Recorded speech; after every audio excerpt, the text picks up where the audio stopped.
Greetings. We're here to talk to you about ASB and Top 10 Rules. My name is Marty Fortin. I'm with the Association of Washington School Principals. And I'm Greg Barker with the Association of Washington Student Leaders. To give you a little history of where we're coming from, I've spent 26 years in secondary schools, grades 6 through 12, running everything from leadership to activities as athletic coordinator and also as an administrator. So I bring that experience as we go into these rules.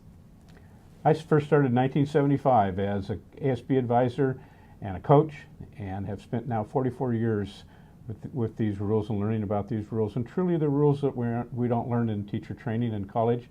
So we want to bring these to you to give you a quick overview. Now we call them Top 10 Rules because those are the ones that we gleaned most from the WAC's administrative code. They're not funny Top 10 rules, they really are 10 rules, and there will be attachments to this presentation that will quote those for you. So let's get started. Number 1, public money generated by students or in the name of students may be only used for cultural, athletic, recreational, social purposes. Now if you look at the WAC, it doesn't have that in that order, cultural, athletic, recreational, or social, but I put it that way so I could remember it. So whenever we talk about this public money, this money that you are stewards of and you share that stewardship with students, how does it fit in CARS? And CARS is a great teaching tool where you can use that with advisors and students, and you know you get there when they're able to say, well, I think that's cultural, athletic, recreational, or social, and they're able to recite the CARS acronym. So when we talk about this public money generated by students or in the name of students, the students don't have to touch the money. I've heard often, well, the kids never touch the money. They don't have to. It's still public money. A football game or a basketball game, the athletes don't touch the money, but someone has collected that money, usually a staff member, at a gate. It's still public money. So let's look at what is cultural, athletic, recreational, social. A cultural activity may be at the high school homecoming. It may be the prom. Certainly cultural activities, Martin Luther King Day, Veterans Day, have a cultural aspect to them and their appropriate use of ASB funds. Athletics, WIA has 14 varsity athletics, but it can be beyond that. It could be beyond football and volleyball and cross country and track. It could be extracurricular activities like intramurals. It could be those athletic activities that are not governed by our state association, like equestrian, like water polo, and so on. So those all have an athletic nature to them, and especially cheer and dance. Those are athletics, even though they're not declared sports at this time. They are athletic and reasonable use of ASB funds. Recreational can be a hiking club, it can be a camping club, it could be going to a skating rink or going to a water park, and those all have a recreational aspect to them. And finally, social. Assemblies are social, recognition is social, dances are social, gatherings are social, sometimes just going to a pizza feed, all has a social purpose. Now the expectation in all of this is if you are going to spend money in that you can explain and perhaps even put it in writing why it fits in one of those 4 areas of CARS. And as Marty was explaining, some of those overlap so much. When you're talking about a hiking club, that could be athletic, it could be recreational, it could be social. So you find that they're not really clean silos, that they really are more than one of those at any given time. So our next point, money raised during the school day and or on school property and or using school personnel and or school materials all makes it public money.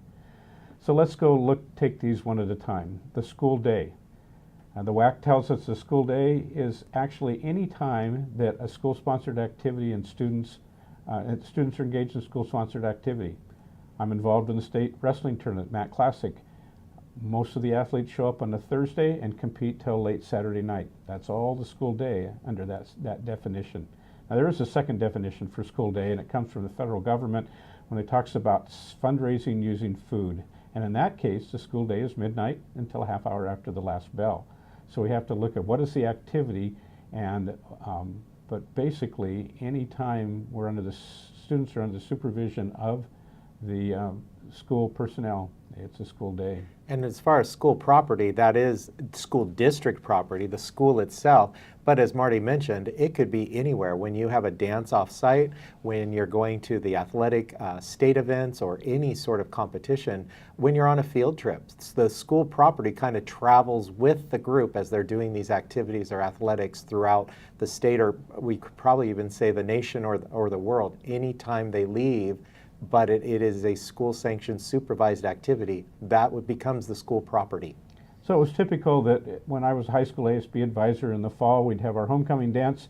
It wouldn't be at the high school. It would be in one of the newer elementary schools in our district. Still school property, still makes it public money, and it goes into the ASB. Now, school personnel is any time the prudent person in the public would view the adults who are chaperoning an activity, who are attending an activity, that would make them identify to be a school activity. So you're wearing your school jersey, you're wearing a school sweatshirt or jacket or hat. A reasonable person would look at that and say that must be a school-sponsored activity. ASB funds go there. As far as materials, you can think about those things that a building, a district provide.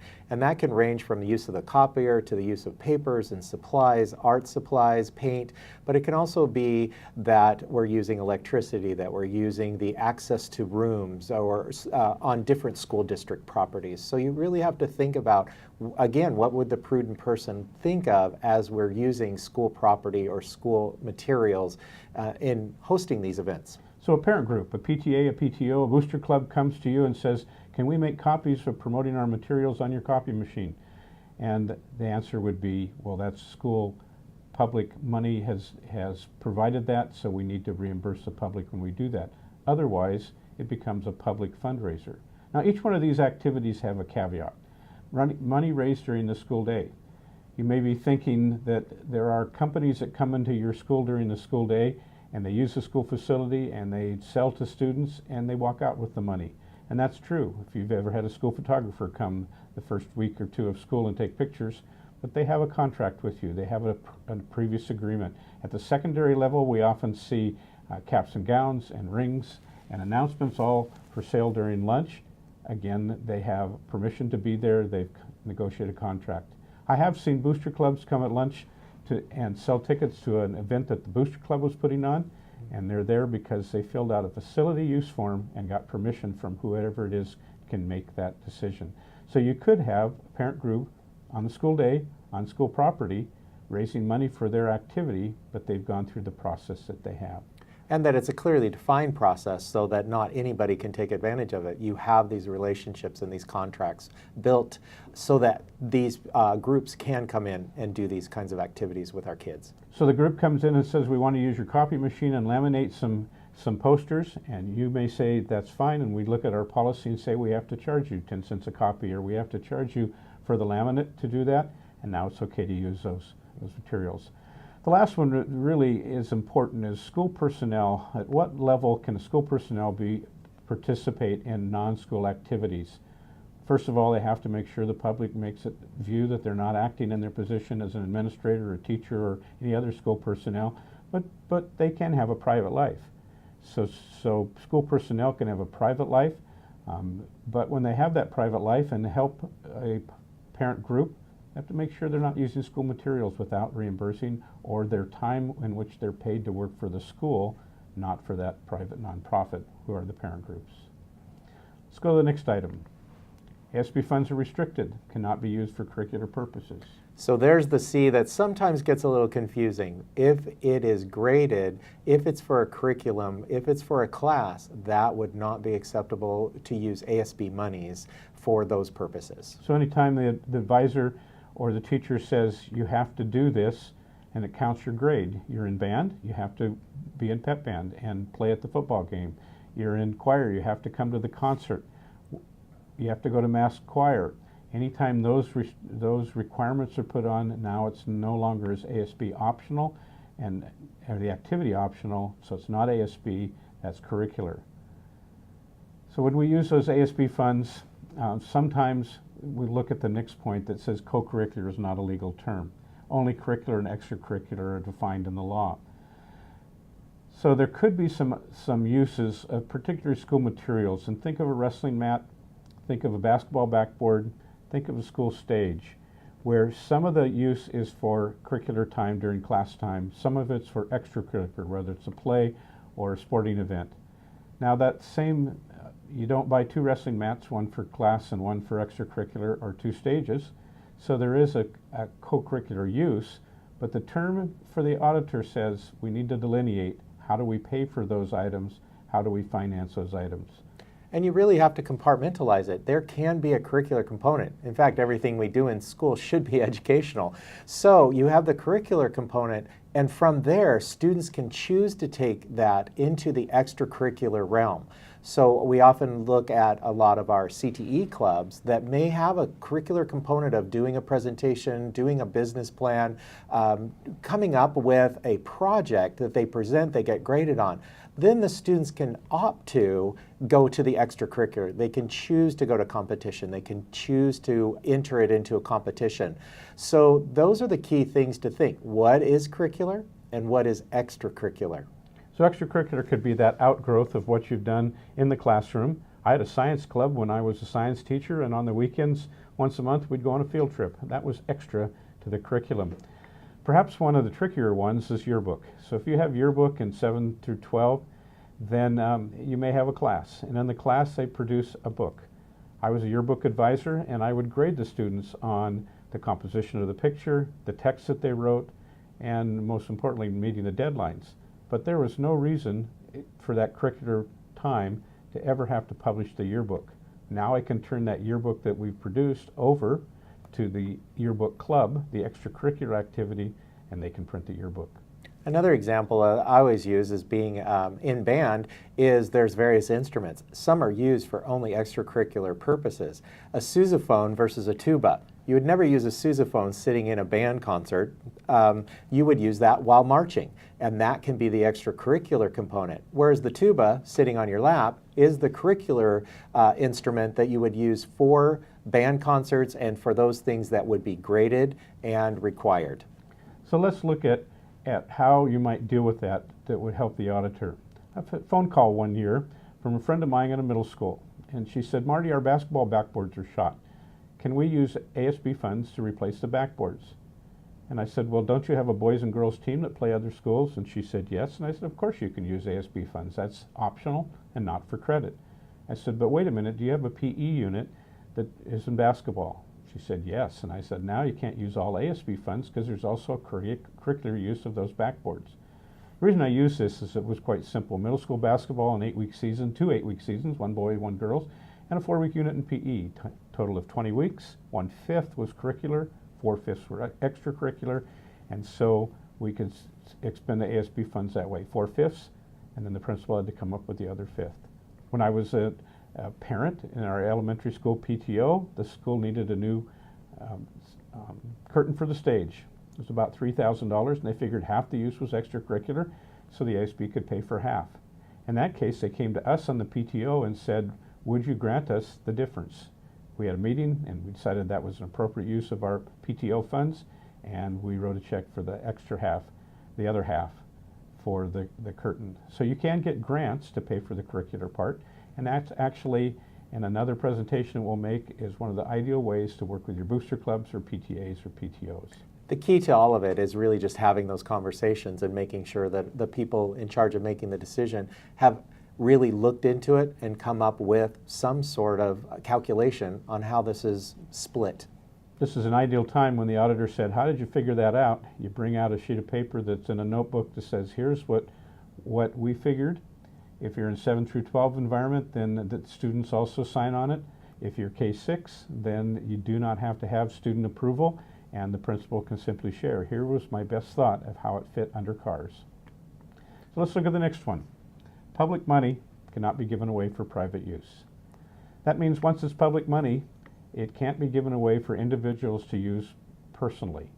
This is actually an issue of the Washington State Constitution, and one of those rules, and maybe the only rule in our top 10 rule that would be universal across the country, that public money can't be given away to use by private individuals or businesses or corporations.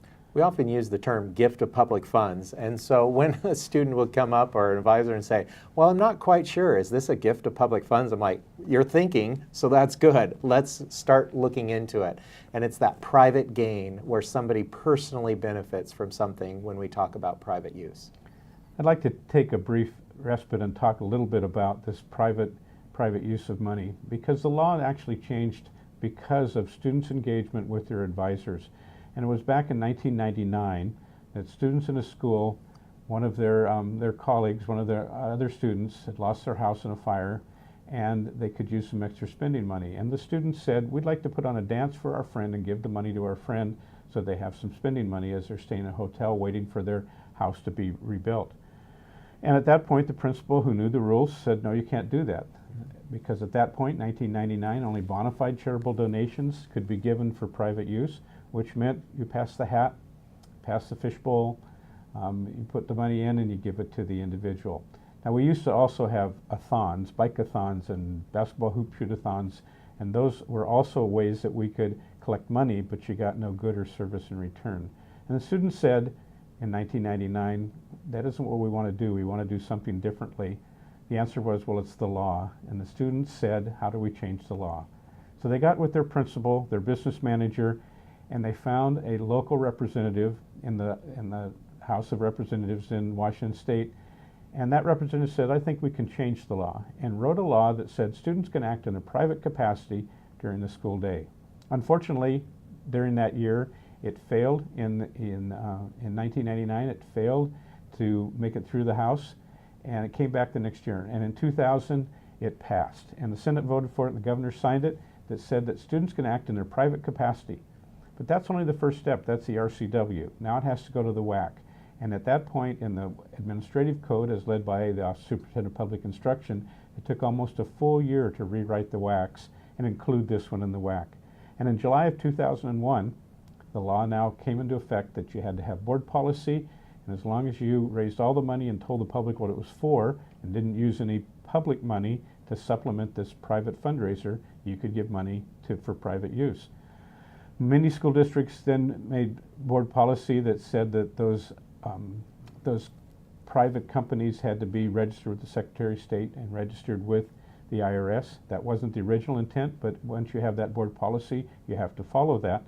The interesting note is, I said July 2001. In September 2001, we had a national tragedy, and every school that I could think of was raising money for New York City, technically all illegally, because they didn't have board policy.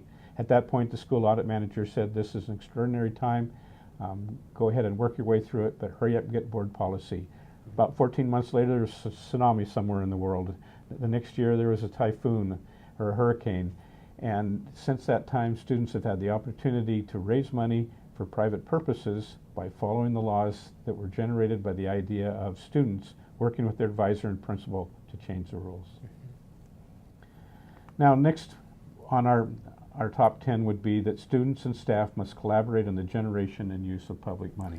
And we've already talked about that a little bit as we were talking about curricular versus extracurricular, that we have the conversation, the collaboration between students and staff.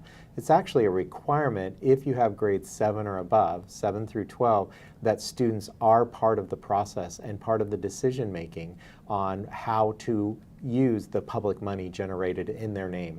Of course, if you're K-6, the principal can act in that behalf, but you still want to keep good notes.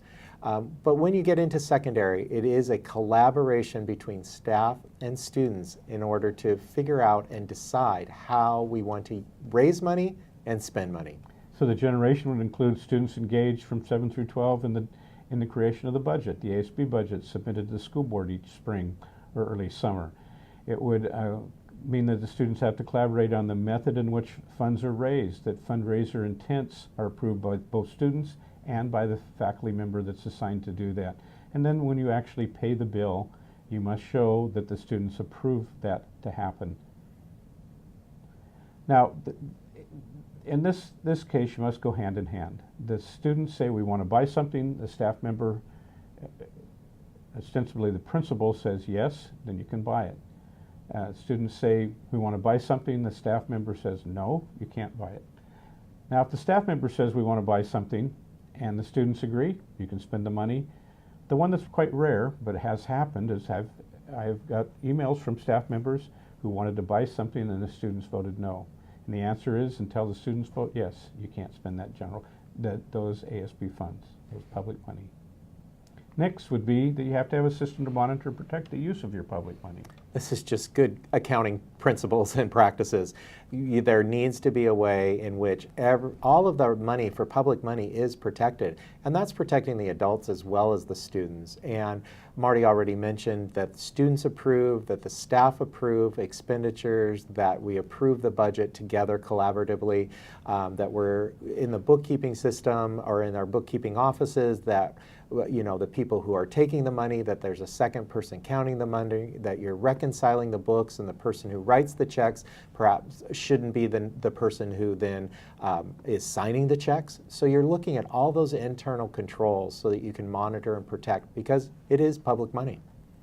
So part of those systems are the impress checks and the P cards and the purchase orders and all the signatures. And a major part that the auditor expects these days is that there are minutes of a meeting that show the students have agreed to all those expenditures. So those minutes of meetings are attached to treasurer's report and kept, and according to the state archivists, have to be kept in perpetuity. So they have to be kept forever. Now there's directions that can help with that, but essentially you keep them in your building for the first 3 years. It needs to be saved at least 3 more years somewhere, maybe at the district office, and then the state archivist is contacted to say, what do we do with these public minutes of a public meeting?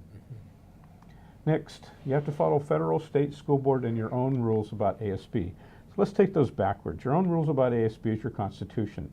An auditor might come to you and say, I want to see what your ASB constitution says and how you were following that constitution. Then the school board. School board can have rules that are even more restrictive. We talked about private fundraising for private purpose. Unless your school board agrees to that, you can't do that. And I know of at least one district in the state that still has said, we're not going to be involved in our students raising money for private purposes. So you have to look for your school board rules. And they can be more restrictive, but not less.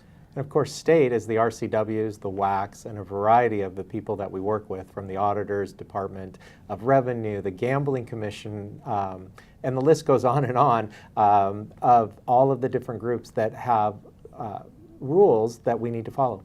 In terms of fundraising, there are 2 big federal rules that follow. There are often court cases that have to do with participation in student activities. But in terms of fundraising, the 2 that have been key for us, one is called Smart Snacks. And it's the rules that the feds have put out that impact whether or not you get reimbursed for free and reduced meals. And they have requirements on food items that can be sold during the school day, up to a half hour after the last bell and before school. And they regulate the amount of sugar, the amount of salt, the amount of carbonation, the amount of fats that can be in those foods that you sell. Now, it doesn't have to do with foods you give away. So you want to have a pizza party or have some donuts at a meeting, as long as the principal agrees, that's okay. But once you start selling it, you have all those requirements.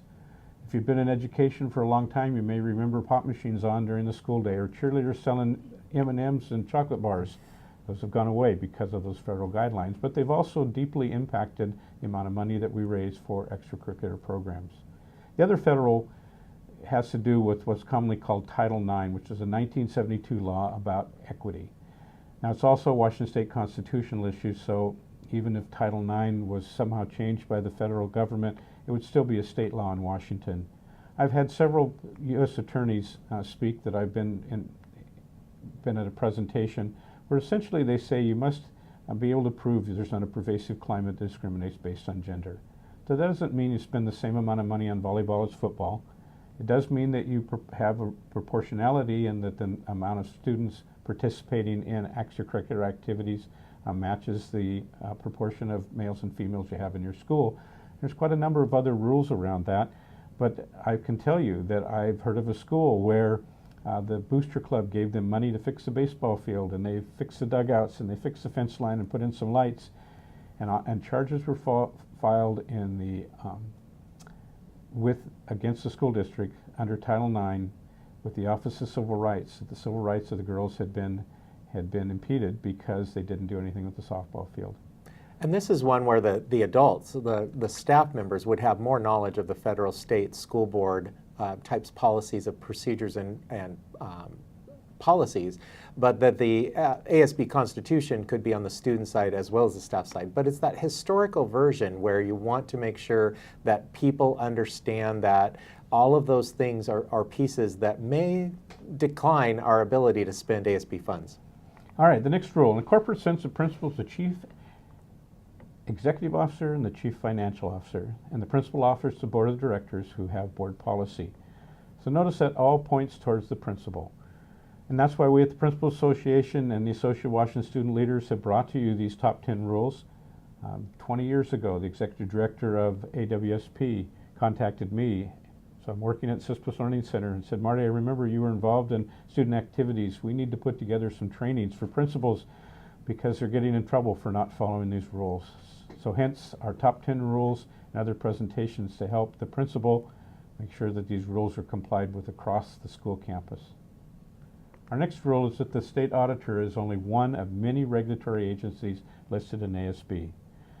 As I have looked at every state agency in the state, I've been astounded that almost everyone has some kind of oversight. Now, of course, we know the auditor comes in every year, but did you know that Labor and Industries says that your casual employees still are covered by L&I insurance, and even your volunteers. And if you had a volunteer at a track meet or a wrestling match or even holding the chains at a football game, and they were injured by one of the athletes who came out of bounds, and they couldn't go to work the next day, that injury is an L&I injury.